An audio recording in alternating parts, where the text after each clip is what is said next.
जोखू ने लोटा मुंह से लगाया तो पानी में सख्त बदबू आई। गंगी से बोला, ये कैसा पानी है? मारे बास के पिया नहीं जाता। गला सूखा जा रहा है और तू सड़ा पानी पिलाई देती है। गंगी प्रतिदिन शाम पानी भर लिया करती थी। कुआं दूर था, बार बार जाना मुश्किल था। कल वह पानी लाई तो उसमें बू बिल्कुल ना थी। आज पानी में बदबू कैसी? लोटा नाक से लगाया तो सचमुच बदबू थी। जरूर कोई जानवर कुएं में गिरकर मर गया होगा। मगर दूसरा पानी आवे कहाँ से? ठाकुर के कुएं पर कौन चढ़ने देगा? दूर से लोग डांट बताएंगे। साहू का कुआं गांव के उस पार है, परंतु वहां भी कौन पानी भरने देगा? कोई तीसरा कुआं गांव में है नहीं। जोखू कई दिन से बीमार है। कुछ देर तक तो प्यास रोके चुप पड़ा रहा। फिर बोला, अब तो मारे प्यास के रहा नहीं जाता। ला, थोड़ा पानी नाक बंद करके पी लूं। गंगी ने पानी ना दिया। खराब पानी से बीमारी बढ़ जाएगी, इतना जानती थी, परंतु ये ना जानती थी कि पानी को उबाल देने से उसकी खराबी जाती रहती है। बोली, ये पानी कैसे पियोगे? न जाने कौन सा जानवर मरा है। कुएं से मैं दूसरा पानी ला देती हूँ। जोखू ने आश्चर्य से उसकी ओर देखा।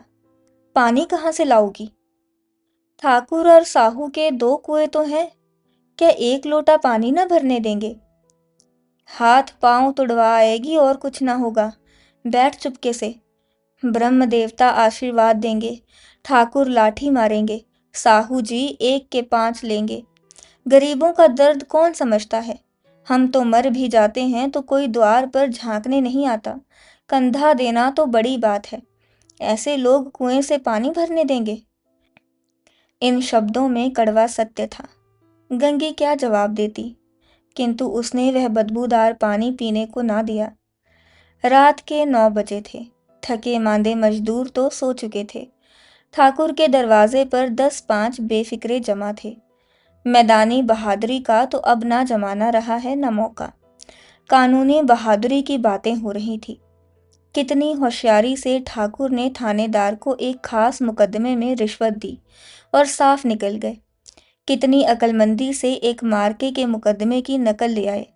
नाजिर और मोहतमीम सभी कहते थे, नकल नहीं मिल सकती। कोई 50 मांगता, कोई 100। यहाँ बे पैसे कौड़ी नकल उड़ा दी। काम करने का ढंग चाहिए। इसी समय गंगी कुएं से पानी लेने पहुंची। कुप्पी की धुंधली रोशनी कुएं पर आ रही थी। गंगी जगत की आड़ में बैठी मौके का इंतजार करने लगी। इस कुएं का पानी सारा गांव पीता है, किसी के लिए रोका नहीं।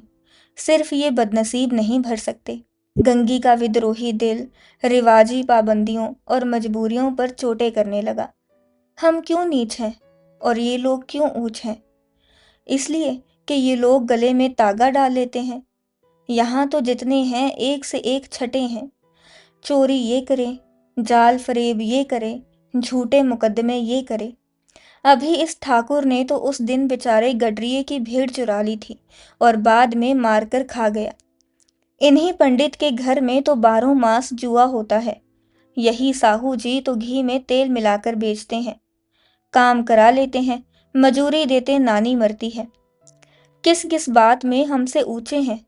हम गली गली चिल्लाते नहीं कि हम ऊंचे हैं। कभी गांव में आ जाती हूँ तो रस भरी आंख से देखने लगते हैं, जैसे सबकी छाती पर सांप लौटने लगता है। परंतु घमंड ये कि हम ऊंचे हैं। कुएं पर किसी के आने की आहट हुई। गंगी की छाती धक धक करने लगी। कहीं देख ले तो गजब हो जाए, एक लात भी तो नीचे न पड़े। उसने घड़ा और रस्सी उठा ली और झुक कर चलती हुई एक वृक्ष के अंधेरे साये में जा खड़ी हुई। कब इन लोगों को दया आती है किसी पर।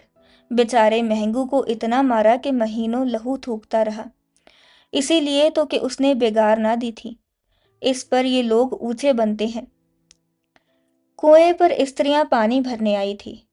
इनमें बात हो रही थी। खाना खाने चले और हुक्म हुआ कि ताजा पानी भर लाओ, घड़े के लिए पैसे नहीं हैं। हम लोगों को आराम से बैठे देखकर जैसे मर्दों को जलन होती है। हाँ, ये तो ना हुआ कि कलसिया उठाकर भर लाते, बस हुक्म चला दिया कि ताजा पानी लाओ, जैसे हम लौंडियां ही तो हैं। लौंडियां नहीं तो और क्या हो तुम?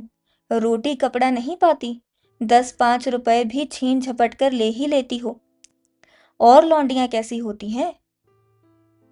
मत लजाओ दीदी, छिन भर आराम करने को जी तरस कर रह जाता है। इतना काम किसी दूसरे के घर कर देती तो इससे कहीं आराम से रहती। ऊपर से वह एहसान मानता। यहाँ काम करते करते मर जाओ, पर किसी का मुंह ही सीधा नहीं होता। दोनों पानी भर कर चली गईं, तो गंगी वृक्ष की छाया से निकली और कुएं की जगत के पास आई। बेफिक्रे चले गए थे। ठाकुर भी दरवाजा बंद कर अंदर आंगन में सोने जा रहे थे। गंगी ने क्षणिक सुख की सांस ली। किसी तरह मैदान तो साफ हुआ। अमृत चुरा लाने के लिए जो राजकुमार किसी जमाने में गया था, वो भी शायद इतनी सावधानी के साथ और समझ बूझ कर ना गया हो। गंगी दबे पांव कुएं की जगत पर चढ़ी। विजय का ऐसा अनुभव उसे पहले कभी ना हुआ था। उसने रस्सी का फंदा घड़े में डाला, दाएं बाएं चौकन्नी दृष्टि से देखा, जैसे कोई सिपाही रात को शत्रु के किले में सुराख कर रहा हो। अगर इस समय वह पकड़ी गई तो फिर उसके लिए माफी या रियायत की रत्ती भर उम्मीद नहीं। अंत में देवताओं को याद करके उसने कलेजा मजबूत किया और घड़ा कुएं में डाल दिया। घड़े ने पानी में गोता लगाया, बहुत ही आहिस्ता, जरा भी आवाज ना हुई। गंगी ने 2-4 हाथ जल्दी जल्दी मारे। घड़ा कुएं के मुंह तक आ पहुंचा। कोई बड़ा शहजोर पहलवान भी इतनी तेजी से ना खींच सकता था। गंगी झुकी कि घड़े को पकड़कर जगत पर रखे कि एकाएक ठाकुर साहब का दरवाजा खुल गया। शेर का मुंह इससे अधिक भयानक ना होगा। गंगी के हाथ से रस्सी छूट गई। रस्सी के साथ घड़ा धड़ाम से पानी में गिरा और कई क्षण तक पानी में हिलकोरे की आवाजें सुनाई देती रही। ठाकुर कौन है पुकारते हुए कुएं की तरफ आ रहे थे और गंगी जगत से कूद कर भागी जा रही थी। घर पहुंचकर देखा कि जोखू लोटा मुंह से लगाए वही मैला गंदा पानी पी रहा है।